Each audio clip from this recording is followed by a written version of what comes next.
వడపట్టి గారు,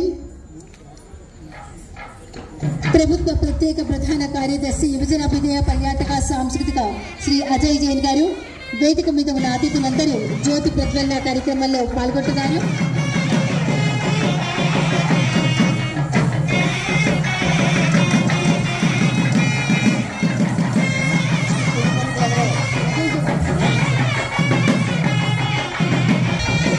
పలు భాషల పలు రీతి వాడేడు మాటలను తెలుగు భాషను వాడిన చాలి చాలు మా వాడుక భాష స్వయంగా పుష్పాంజలి సమర్పిస్తున్నారు. గౌరవ మంత్రివర్యులు శ్రీ కందుల దుర్గేష్ గారు, ప్రభుత్వ ప్రత్యేక ప్రధాన కార్యదర్శి శ్రీ అజయ్ జైన్ గారు, అమరిగడ్డ శాసనసభ్యులు మండలి బుద్ధప్రసాద్ గారు, ఆ మహానుభావుడిని ఎంత కొనియాడినా తక్కువే. వారికి ఘనంగా పుష్పాంజలి. ఇంతటి గౌరవాన్ని తీసుకొచ్చినటువంటి మన రాష్ట్ర ముఖ్యమంత్రి గారి తెలుగు వెలుగు గిడుగు పుస్తక ఆవిష్కరణ కార్యక్రమం శ్రీ కందుల దుర్గేష్ గారు ఆవిష్కరిస్తున్నారు. ఒకసారి మనం గట్టిగా కందుల గారు అందించినటువంటి వాడు జీవిత చరిత్రనంతా దేవుళ్ళ మల్లికార్జున గారి పుస్తకంలో రచించడం జరిగింది. గౌరవ మంత్రి అద్భుతమైనటువంటి గిడుగు రామమూర్తి పంతులు గారి పుస్తక ఆవిష్కరణ కార్యక్రమం చేస్తున్నారు. మల్లికార్జున గారు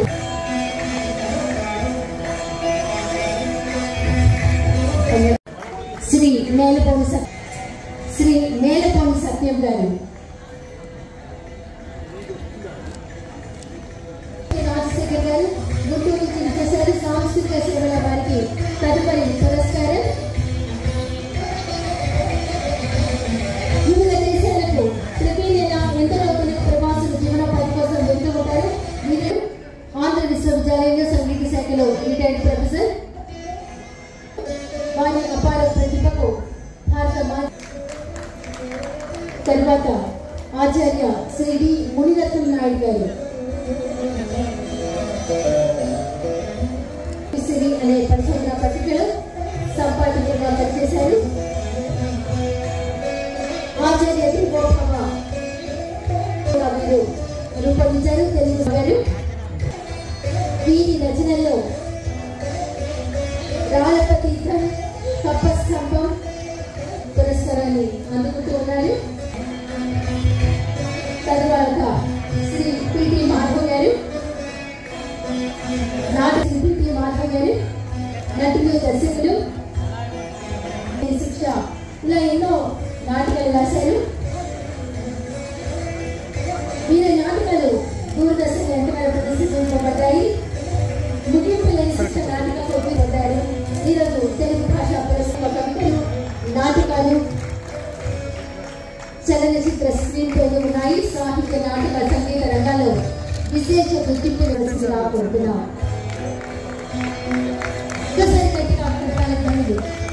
తెలుగు భాష పురస్కారం అందుకున్నటువంటి వివిధ రంగాలలో నిపుణులైన ఇవాళ ఆంధ్రప్రదేశ్ రాష్ట్ర ప్రభుత్వం ముఖ్యమంత్రి చంద్రబాబు నాయుడు గారు, ఉప ముఖ్యమంత్రి పవన్ కళ్యాణ్ గారుల నేతృత్వంలో తెలుగు భాషా సంస్కృతిని మనందరం కూడా నిలబెట్టుకోవాలని, ఏ భాష ఔన్నత్యంతో మనందరం కూడా ఎదిగామో ఆ భాష ఔన్నత్యాన్ని ఎల్లవేళలా కాపాడాలనేటువంటి ఆలోచనతో ఈ కార్యక్రమాలని వరుసగా ఈ కూటమి ప్రభుత్వం వచ్చిన తర్వాత ప్రతి సందర్భంలోనూ కూడా తెలుగు భాషకు సంబంధించింది, తెలుగు ప్రాచీన సంస్కృతికి సంబంధించినటువంటి అనేక కార్యక్రమాలని చేపట్టినటువంటి సందర్భం.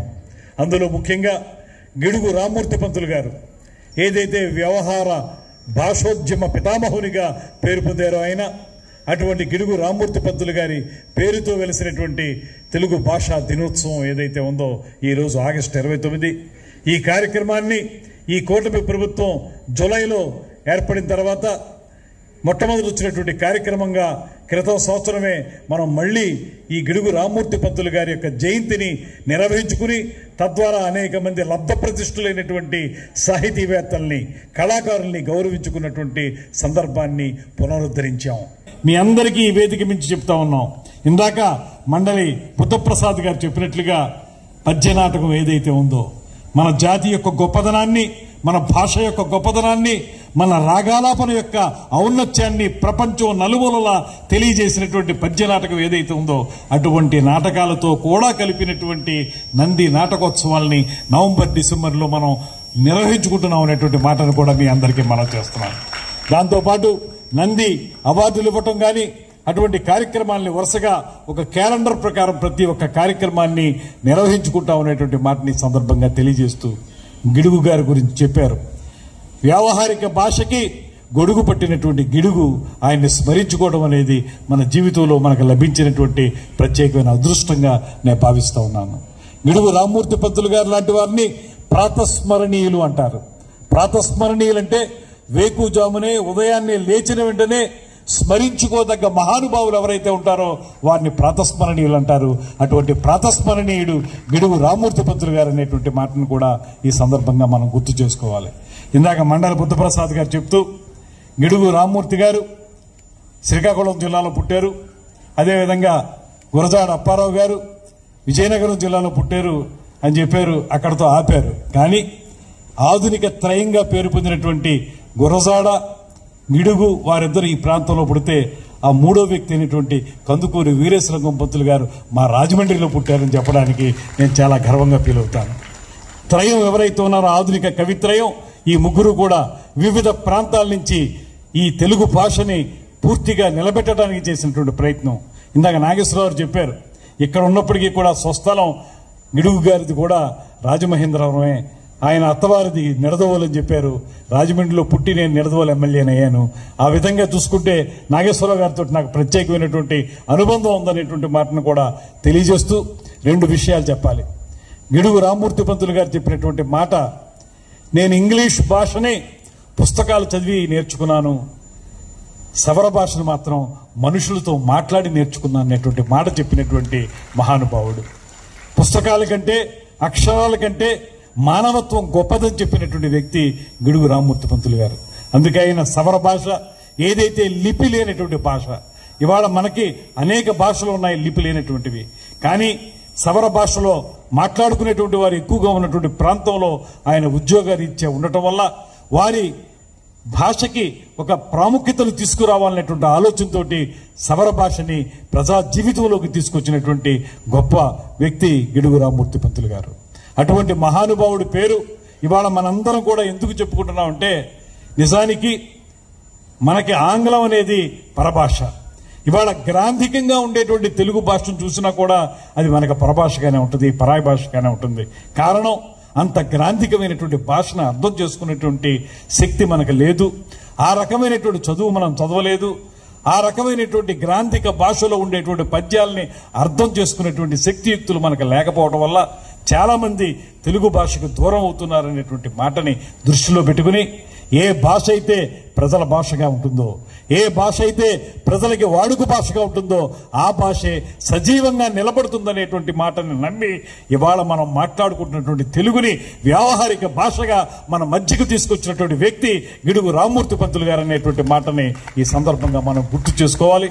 గొప్పదనాన్ని ప్రాథమిక విద్య స్థాయిలో మనం నేర్పగలిగితే, పిల్లలకి దాన్ని పూర్తిగా వంటబట్టించే విధంగా చెప్పగలిగితే ఖచ్చితంగా వారి యొక్క మనోవికాసం.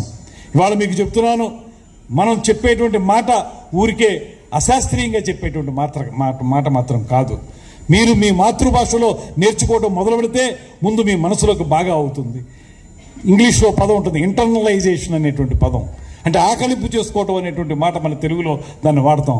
అలా ఇంటర్నలైజ్ చేసుకోవాలంటే మన భాషలో మాత్రమే మనం నేర్చుకోవాలి. తర్వాత మీకు అవసరమైనటువంటి ఆంగ్లం నేర్చుకోండి, హిందీ నేర్చుకోండి, తప్పులేదు. ఇవాళ పోటీ ప్రపంచంలో పోటీకి తట్టుకోవాలంటే మనకు ఆంగ్ల భాష కూడా చాలా అవసరం.